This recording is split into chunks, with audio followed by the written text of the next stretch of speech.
Assalamualaikum warahmatullahi wabarakatuh. Selamat pagi, siang, sore, malam, Pak Burhan dan teman-teman semuanya. Di sini kami akan mempresentasikan mengenai teknik pembuatan sediaan dan gambaran hasil pewarnaan imunohistokimia. Sebelum itu, izinkan kami memperkenalkan diri terlebih dahulu. Di kelompok kami ada tiga anggota, yaitu ada saya sendiri, Riko Pranowo, lalu ada Raida Rizky dan Renjani Dwiana. Selanjutnya, yang pertama ada latar belakang. Imunohistokimia menggunakan antibodi primer dan sekunder untuk mendeteksi antigen pada potongan jaringan. Antibodi primer menempel pada antigen target, sedangkan antibodi sekunder mengikat antibodi primer untuk divisualisasi. Lalu hasil pewarnaan IHK menunjukkan lokasi dan distribusi antigen melalui warna spesifik yang terbentuk. Izin melanjutkan, selanjutnya ini ada definisi dari imunohistokimia. Imunohistokimia ini merupakan pemeriksaan laboratorium yang digunakan untuk mendeteksi adanya antigen target pada jaringan melalui reaksi antibodi yang terikat pada pewarnaan. Pemeriksaan ini menggabungkan prinsip imunologi dan histokimia untuk memberikan visualisasi distribusi molekuler pada tingkat jaringan. Pemeriksaan ini juga berperan penting dalam bidang patologi dan biomedis, terutama untuk diagnosis dan prognosis kanker, serta menyesuaikan pengobatan kanker untuk meningkatkan peluang keberhasilan terapi. Selanjutnya, prinsip dari imunohistokimia ini seperti yang sudah dijelaskan sebelumnya, menggabungkan antara reaksi imunologi dan kimiawi. Pada reaksi imunologi, interaksi antara antibodi dan antigen terjadi, sedangkan pada reaksi kimiawi terjadi interaksi antara enzim dan substrat. Untuk prinsip dasar ini, imunohistokimia mengikatkan antibodi spesifik yang ditandai dengan zat pewarna atau enzim pada antigen target. Pada tahapannya ini, pertama antibodi spesifik diinkubasi dengan sampel jaringan, lalu reaksi antara antigen dan antibodi dideteksi menggunakan berbagai metode seperti konjugasi antibodi, menggunakan enzim seperti peroksidase atau fluorofor. Selanjutnya, jaringan difiksasi dan diamati dengan menggunakan mikroskop cahaya atau mikroskop elektron. Selanjutnya ada perbandingan pemeriksaan IHK dengan beberapa pemeriksaan lain yang sejenis. Di sini kita bandingkan antara pemeriksaan IHK dengan ELISA dan Western blotting. Untuk tujuannya, imunohistokimia ini mendeteksi adanya protein atau antigen target pada jaringan. ELISA ini mendeteksi dan mengukur konsentrasi antigen atau antibodi dalam cairan biologis. Sedangkan pada Western blotting, mendeteksi protein spesifik dalam sampel. Untuk jenis sampel yang digunakan pada pemeriksaan imunohistokimia, sampelnya itu potongan jaringan tipis yang telah terfiksasi dan diproses dalam blok parafin.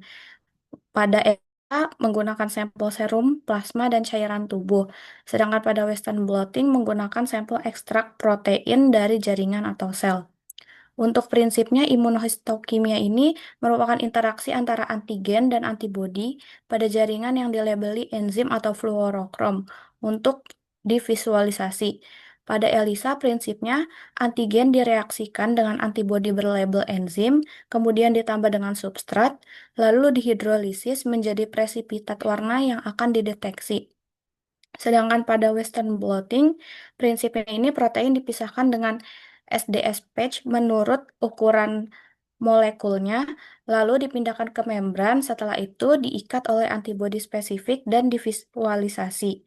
Untuk cara deteksinya, imunohistokimia ini fluoresensi yang akan diamati pada mikroskop cahaya atau mikroskop elektron. Untuk ELISA ini, cara deteksinya perubahan warna akan diukur dengan ELISA reader, sedangkan Western blotting, pita akan divisualisasi pada gel elektroforesis. Untuk hasilnya, imunohistokimia ini akan berupa gambaran mikroskopis warna pada lokasi antigen di sampel jaringan. Untuk ELISA, hasilnya berupa nilai absorbansi yang proporsional dengan jumlah target. Sedangkan Western blotting, hasilnya berupa pita protein pada membran dengan ukuran molekul tertentu. Untuk kelebihan dari ketiga pemeriksaan ini, yang pertama pada imunohistokimia, menunjukkan lokasi spesifik antigen, dapat membedakan ekspresi pada jenis sel berbeda. Untuk ELISA, kelebihannya itu cepat dan relatif murah, dapat menganalisis banyak sampel sekaligus, dan sangat sensitif. Sedangkan pada Western blotting, kelebihannya itu spesifitasnya tinggi, dapat membedakan protein dengan ukuran serupa namun berbeda identitas.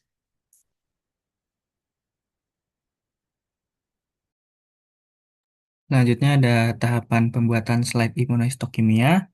Untuk tahapan pertama itu ada tissue sectioning. Mungkin ini kita sudah praktek di sitohistoteknologi pertama. Itu tahapan ini berfungsi untuk mengiris lapisan tipis jaringan yang telah difiksasi dan diproses dalam blok parafin sehingga memungkinkan antibodi dan reagen imunostokimia dapat menembus serta bereaksi dengan target antigen.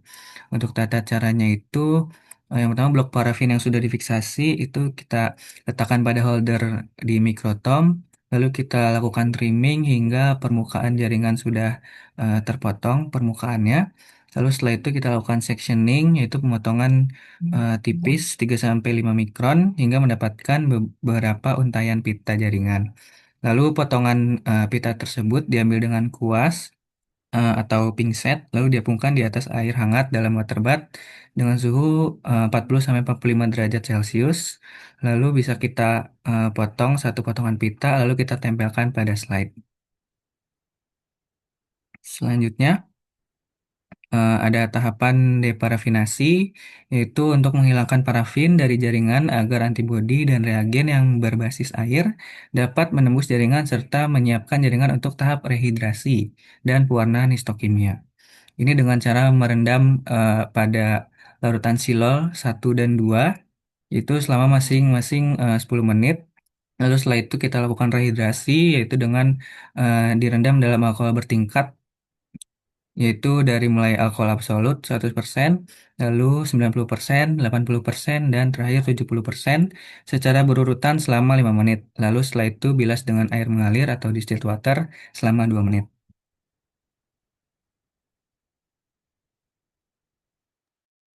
Selanjutnya ada tahap pembilasan. Untuk prinsip utamanya ini menghilangkan reagen berlebih yang tidak berikatan spesifik agar hasil pewarnaan jelas. Untuk manfaatnya ini menghilangkan antibodi yang tidak terikat spesifik, mengurangi background staining, serta meningkatkan kejernihan hasil pewarnaan. Tahapan ini dilakukan beberapa kali dengan tujuan berbeda di setiap tahapannya. Pada setiap tahap, pembilasan dilakukan sebanyak 3-5 kali dengan waktu masing-masing 3-5 menit. Larutan pembilas yang umum digunakan adalah PBS atau TBS, serta dapat ditambahkan dengan Twin 20 untuk meningkatkan pencucian.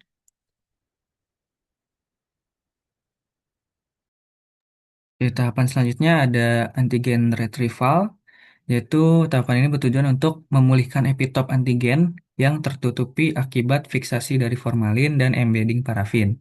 Proses fiksasi dengan formalin ini menyebabkan terbentuknya cross-linking antar protein yang dapat menyembunyikan atau mengubah struktur antigen, sehingga antibodi sulit berikatan. Dengan demikian, antigen retrieval berfungsi membuka kembali struktur epitop agar dapat dikenali antibodi secara spesifik, untuk juga meningkatkan sensitivitas dan kejelasan hasil pewarnaan. Nah, antigen retrieval ini terdiri dari dua jenis. Yang pertama, mohon maaf, ada dua metode. Yang pertama ada heat induced epitope retrieval atau HIER.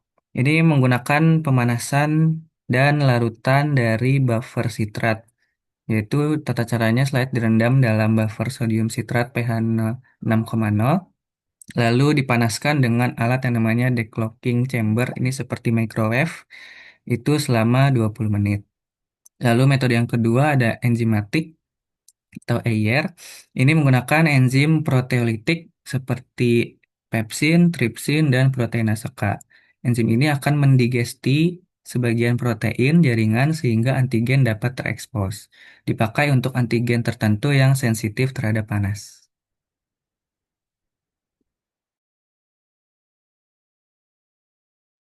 Berikut ada kelebihan dan kekurangan dari HIRN dan EIRN. Dari kelebihan dari HIRN, yaitu efektif membuka antigen yang tertutup akibat fiksasi formalin, cepat, hasil relatif stabil, dan tidak banyak merusak morfologi jaringan. Sedangkan kekurangannya yaitu perlu alat khusus seperti microwave, waterbath, panas bisa merusak antigen yang sensitif, dan jaringan bisa lepas dari slide kalau perekat kurang kuat. Selanjutnya ada kelebihan dan kekurangan dari AIR.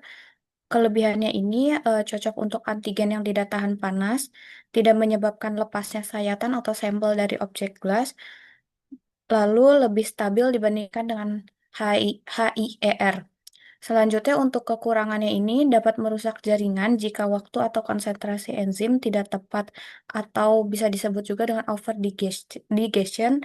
Terus, yang kedua itu ada perlu trial and error untuk mengoptimalisasi kondisi enzim yang sesuai tiap jenis antigen dan jaringannya. Ya, tahapan selanjutnya ada blocking endogenous enzim. Nah, tahapan ini yaitu untuk menginaktivasi enzim yang secara alami terdapat di dalam jaringan, seperti peroksidase dan fosfatase, yang dapat bereaksi dengan substrat kromogen dan dapat menimbulkan pewarnaan palsu. Nah, untuk tata caranya ini, jadi sebelum dilakukan blocking endogenous enzim, kita itu harus membatasi sekitaran jaringan atau sekeliling jaringan dengan menggunakan alat khusus yang bernama PubPen, yaitu kayak seperti pulpen khusus, yaitu untuk mencegah penyebaran reagen pewarnaan ke area di luar jaringan yang ditargetkan. Nah, setelah itu kita gunakan larutan blocking enzim yang sesuai. Jika menggunakan sistem HRP, itu menggunakan larutan H2O2 3%. Namun kalau misalnya kita menggunakan sistem AP atau alkalin fosfatase, kita bisa menggunakan larutan levamisol. Lalu teteskan larutan tepat di atas jaringan secukupnya dan diinkubasi 5 menit. Lalu setelah itu dibilas dengan PBS selama 5 menit sebanyak 2 kali.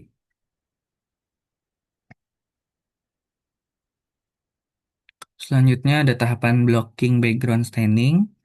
Ini sebuah langkah untuk mengurangi atau menghilangkan pewarnaan latar belakang yang disebabkan oleh ikatan non-spesifik antibodi dengan protein atau struktur lain pada jaringan. Nah, larutan yang digunakan pada tahapan ini yaitu serum normal dari spesies yang sama dengan antibodi sekunder yang mengandung protein yang akan menempati blok situs situs ikatan non-spesifik pada jaringan sehingga antibodi tidak menempel sembarangan.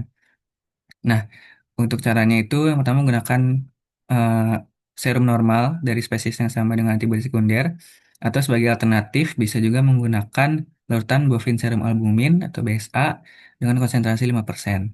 Lalu larutan diteteskan secukupnya dan diinkubasi 15 menit lalu dibilas dengan PBS selama 5 menit sebanyak 2 kali.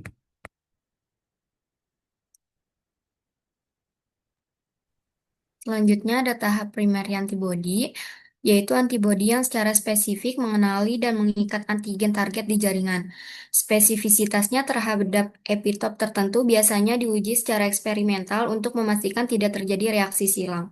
Dalam praktiknya, antibodi primer dapat berasal dari dua jenis, yaitu monoklonal yang hanya mengenali satu epitop sehingga hasilnya lebih konsisten, dan poliklonal yang mengenali banyak epitop sehingga lebih sensitif tetapi bisa menghasilkan background lebih tinggi. Selanjutnya, penting untuk menentukan pengenceran optimal antibodi primer. Konsentrasi yang tepat akan menghasilkan pewarnaan yang jelas dan spesifik dengan background staining seminimal mungkin. Perlu diingat, pengenceran optimal ini sangat dipengaruhi oleh jenis antibodi yang digunakan serta lama proses fiksasi jaringan. Selanjutnya ada tahap kromogen substrat. Kromogen adalah zat yang dapat menyerap cahaya dan menghasilkan warna. Dalam konteks pemeriksaan imunohistokimia, kromogen bekerja dengan bantuan enzim yang dilekatkan ke antibodi primer atau sekunder. Proses ini membantu kita melihat lokasi spesifik di mana antibodi mengikat antigen di jaringan. Nah, pemilihan jenis kromogen ini tidak sembarangan. Ada beberapa faktor yang mempengaruhi antara lain jenis tes yang dilakukan, tingkat ekspresi antigen, apakah kita perlu mengukur intensitas sinyal atau tidak, serta jenis akuisisi citra yang kita gunakan. Berdasarkan enzimnya, ada dua kelompok besar kromogen. Pertama adalah HRP, dengan contoh seperti AEC, DAB, TMB, dan Emerald. Kedua adalah AP, dengan contoh seperti fast red, permanen red, serta campuran MBT dan BCIP. Pemilihan ini sangat penting karena akan mempengaruhi kontras kejelasan sinyal dan kesesuaian dengan sistem deteksi yang digunakan. Next.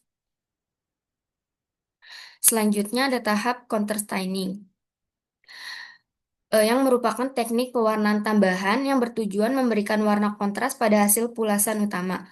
Tujuannya adalah agar struktur yang diwarnai terlihat lebih jelas saat diamati di bawah mikroskop. Salah satu contoh pewarna yang umum digunakan sebagai counter stain adalah hematoksilin. Hematoksilin ini sering digunakan untuk memberikan latar belakang yang kontras sehingga warna dari pewarna utama bisa lebih menonjol. Sebagai contoh, counter staining dengan noda besi dapat meningkatkan kejelasan interpretasi pada pewarnaan antibodi Cas3 dan CD68 pada jaringan limpa manusia, terutama di makrofag yang mengandung kelebihan zat besi. Selain untuk memperjelas tampilan, pewarnaan khusus seperti ini juga sangat bermanfaat dalam membantu evaluasi dan diagnosis penyakit.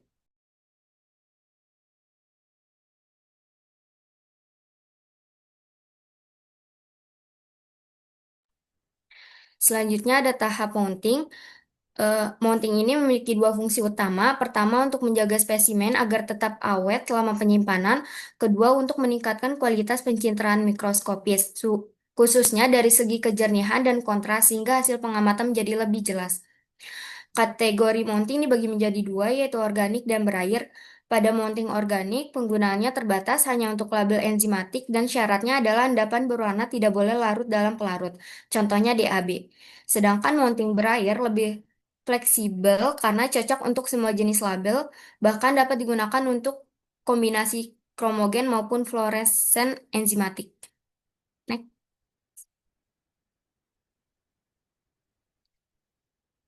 Selanjutnya pada slide ini bisa dilihat ada gambar hasil imunohistokimia. Metode yang digunakan adalah IHK untuk mendeteksi protein dengan sampel berupa jaringan hati pasien yang mengalami metastasis melanoma. Pada pemeriksaan ini digunakan metode pewarnaan curug kian untuk melanin. Hasil pemeriksaan menunjukkan bahwa melanin tampak berwarna hijau pada jaringan. Hal ini menandakan adanya deposit melanin pada sel tumor. Dengan demikian, hasil ini mengonfirmasi keberadaan sel melanoma pada jaringan hati pasien. Next.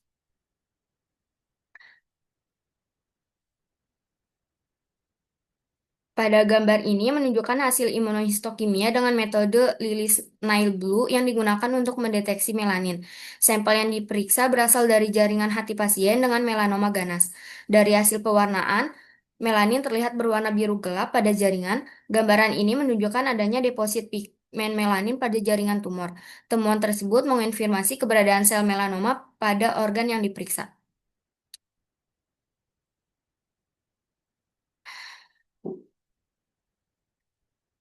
Pada gambar ini ditampilkan perbandingan hasil imunohistokimia pada sampel jaringan kolon dengan adenokarsinoma. Gambar di sebelah kiri merupakan kontrol positif di mana jaringan tampak terwarnai jelas. Hal ini menunjukkan bahwa ekspresi protein target dapat terdeteksi dengan baik. Sementara itu, gambar di sebelah kanan merupakan kontrol negatif atau tidak optimal, ditandai dengan jaringan yang tidak terwarnai dengan baik sehingga ekspresi protein target tidak terlihat. Perbandingan ini penting untuk menunjukkan bahwa hasil positif yang kita peroleh memang valid karena adanya kontrol negatif yang tidak menimbulkan pewarnaan.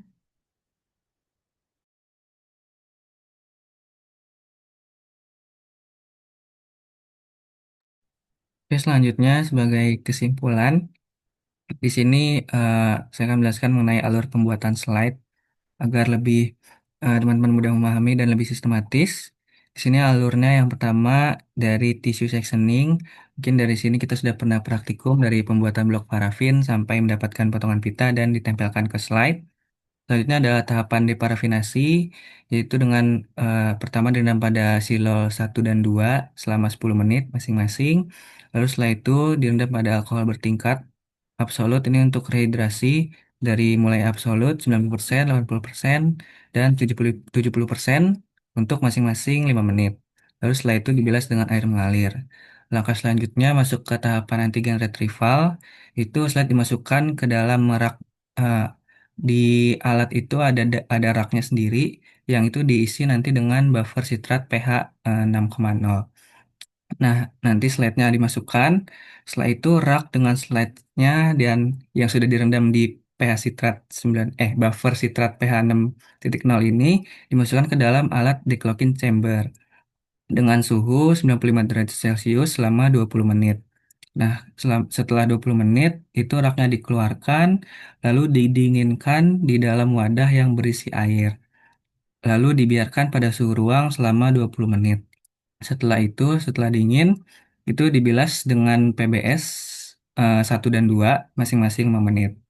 Lalu setelah PBS sudah dibilas, lalu dikeringkan slide dengan tisu. Lalu setelah itu masuk ke tahapan batasi sekeliling jaringan dengan papen. Nah, setelah itu masuk ke tahapan blocking endogenous enzyme, yaitu tahapannya dengan meneteskan larutan H2O2 dengan konsentrasi 3% hingga jaringan tertutupi semua. Lalu setelah itu diinkubasi selama 5 menit. Setelah itu dibilas dengan PB1 dan 2 masing-masing 5 menit. Lalu masuk ke tahapan blocking background staining. Ini tahapannya dengan cara meneteskan serum normal hingga jaringan tertutupi dan diinkubasi selama 15 menit. Lalu setelah itu dibilas dengan PBS 1 dan 2 selama 5 menit lagi. Lalu masuk ke tahapan antibodi primer. Caranya itu teteskan antibodi primer hingga jaringan tertutupi, diamkan 1 jam. Lalu dibilas lagi dengan PBS 1 dan 2 selama masing-masing 5 menit. Oke, setelah tahapan antibodi primer, kita masuk ke tahapan signal stain, yaitu teteskan reagen signal stain hingga jaringan tertutupi, lalu didiamkan selama 30 menit. Eh, Lalu setelah itu dibilas dalam PBS 1 dan 2 masing-masing 5 menit. Lalu masuk ke tahapan kromogen. Di sini diteteskan 1 tetes DAB kromogen ke dalam 1 ml DAB diluent. Jadi diencerkan dulu 1 tetes DAB kromogen di dalam 1 ml diluent, lalu dihomogenkan. Nah, setelah itu campuran sebanyak 100 mikroliter sampai 400 mikroliter itu diteteskan di atas jaringan, lalu diamati nanti akan ada perubahan warna, yaitu kurang lebih sekitar 10 menit. Nah, kalau sudah dirasa perubahan warna sudah cukup, itu langsung dibilas dengan air mengalir. Setelah itu, setelah tahapan kromogen masuk ke tahapan counter staining, yaitu dengan cara direndam dengan pewarnaan hematoksilin untuk mewarnai inti menjadi biru.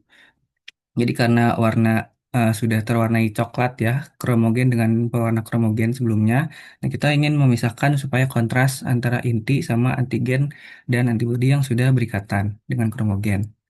Makanya dinamakan counter staining. Nah, setelah dimasukkan dengan pewarnaan hematoksilin, dibilas dengan air mengalir, lalu masuk ke tahapan bluing. Ini direndam dengan larutan litium karbonat selama 1 menit. Karena kalau misalnya belum di bluing itu larutan hematoksilin kan masih berwarna ungu. Jadi bluing itu berfungsi untuk membirukan si inti selnya sendiri. Lalu masuk ke tahapan dehidrasi. Ini sebagai jembatan untuk masuk ke clearing, yaitu direndam dengan alkohol bertingkat dari 70, 80, 90, dan absolut. Untuk masing-masing konsentrasi itu 5 menit direndamnya. Lalu setelah itu masuk ke tahapan clearing, direndam dengan silol 1 dan 2 dan masing-masing selama 5 menit. Lalu dilakukan tahapan mounting dengan entelan dan cover glass yang sudah kita pernah praktekkan sebelumnya. Lalu setelah itu baru diamati dengan mikroskop.